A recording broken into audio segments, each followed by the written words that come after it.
के ध्यान गर्ने व्यक्तिले सात्विक भोजन मात्रै ग्रहण गर्नुपर्छ अथवा सात्विक भोजन गर्नेले मात्र ध्यान को अनुभव गर्न सक्छ?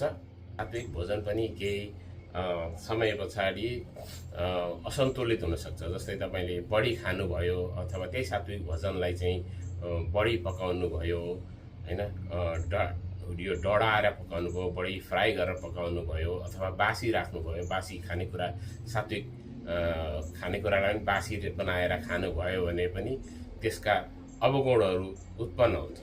ध्यान गर्दाखेरि कुनै पनि खानेकुरा वर्जित हुन्छन्, कुनै कुरा यो चाहिँ सत्य होइन।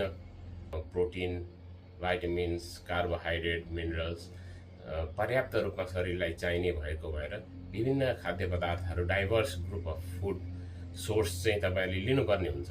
धर्म अनुसार चाहिँ आफूले कस्तो किसिमको माछा मासुको सेवन गर्नुहुन्छ अथवा तपाईँको आत्माले कस्तो मागेको छ त्यो कुरो तपाईँहरूले सेवन गरेर ध्यान योग गर्न सक्नुहुन्छ।